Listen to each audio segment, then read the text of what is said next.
1972 का समय था। महाराष्ट्र के एक जिले परभनी में मानवत नाम का एक छोटा सा गांव था। इस गांव से एक दिन अचानक छोटे बच्चे और कुछ लड़कियां गायब होने लगी और फिर कुछ दिनों बाद उन बच्चों की बॉडीज वगैरह नाले में फेंक दी जाती, जिन पर बहुत ज्यादा क्रूरता से हमला किया गया था। लेकिन किलर इतना शातिर था कि पुलिस वालों को किसी भी तरह का कोई भी सबूत नहीं मिलता।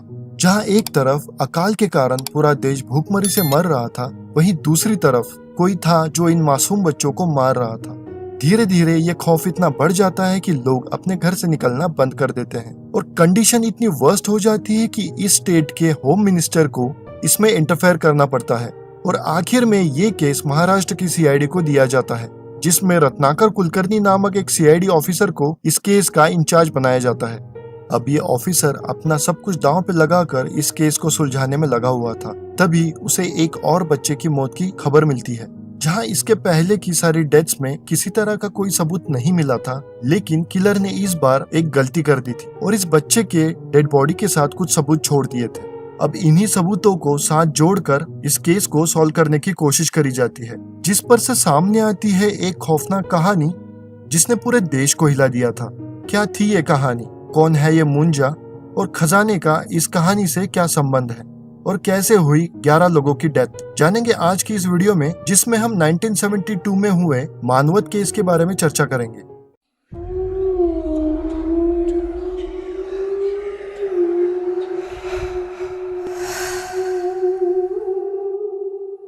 नाइनटीन 1972 का समय था और देश गरीबी की चपेट में था। इसी में देश में अनेक तरह के इलीगल काम वगैरह होते थे।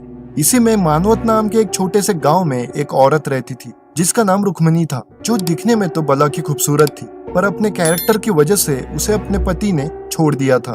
अब रुक्मणी अपना घर चलाने के लिए देसी लिकर वगैरह बेचा करती थी। इसी दुकान पर एक दिन उसकी पहचान होती है उत्तम राव नाम के एक व्यक्ति से, जो कि उस एरिया का बाहुबली था। अब रेगुलर कस्टमर के तौर पर आने वाले उत्तम राव को रुक्मणी पसंद करने लगती है, जिसके चलते इन दोनों में प्यार हो जाता है। अब इसी प्यार के चलते उत्तम राव रुक्मणी के लिए गांव के बाहर एक बड़ा सा वाड़ा यानी कि कोठी बनवाता है, जिस वजह से अब रुक्मणी का लिकर का बिजनेस अच्छी खासी ग्रोथ कर रहा था।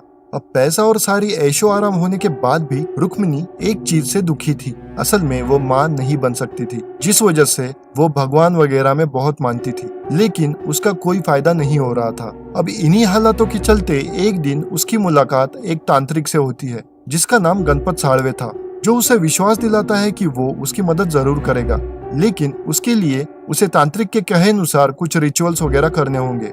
अब आगे तांत्रिक उसे बताता है कि उसे गांव के बाहर के पीपल के पेड़ पर बैठने वाले मुंजा की पूजा करनी होगी। अब कहानी में आगे बढ़ने से पहले हम मुंजा को जान लेते हैं। मुंजा एक छोटे ब्राह्मण बच्चे की स्पिरिट होती है, जिसकी डेथ सैक्रेड थ्रेड सेरेमनी के पहले ही हो जाती है। इसे ही उपनयन संस्कार भी बोला जाता है और मुंजा शब्द का मराठी में अर्थ इसी सेरेमनी से है। ये स्पिरिट दिखने में एक पतले से छोटे से बच्चे की तरह होती है, जिसका फेस सैडनेस और दुख को डिपेक्ट करता है।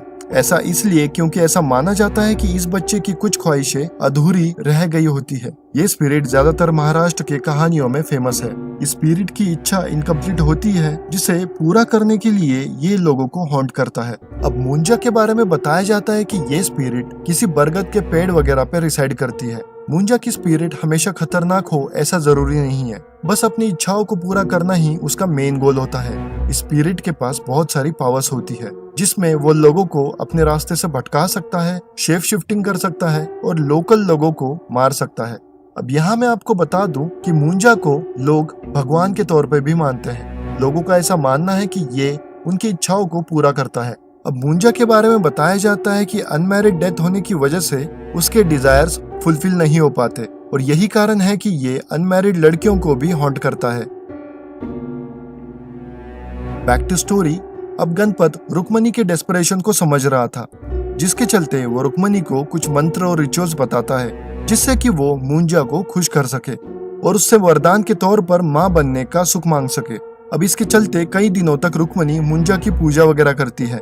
तब आखिरी स्टेज पर आने पर तांत्रिक उसे बताता है कि आखिरी रिचुअल के तौर पर उसे सैक्रिफाइस देने होंगे। अब रुक्मिणी के और पूछने पर तांत्रिक उसे कुछ ऐसी बातें बताता है जिसके चलते उसके पैर के नीचे से जमीन खिसक जाती है। असल में तांत्रिक उसे बताता है कि उसे सैक्रिफाइस के तौर पर कुछ लोगों की बलि देनी होंगी, जिसमें ज्यादातर लड़कियां होनी चाहिए। अब तक रुक्मणी माँ बनने के चक्कर में इतनी पागल हो जाती है कि वो इस बात के लिए मान जाती है।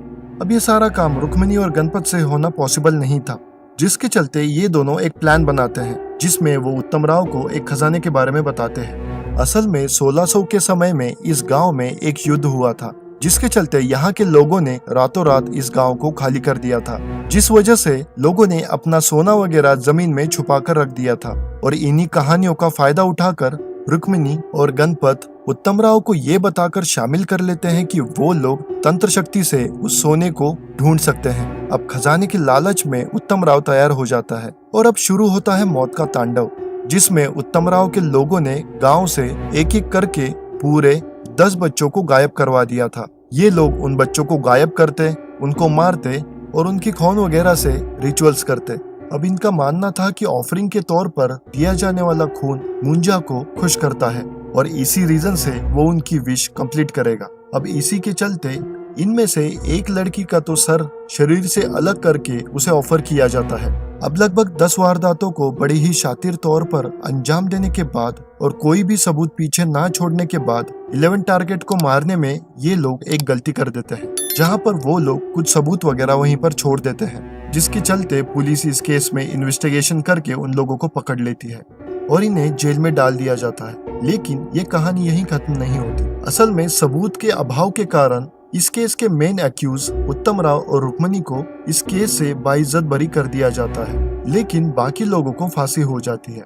अब रुक्मणी और उत्तम राव आज भी जिंदा है और वो अपना जीवन जी रहे हैं। तो ये थी मानवत केस की कहानी।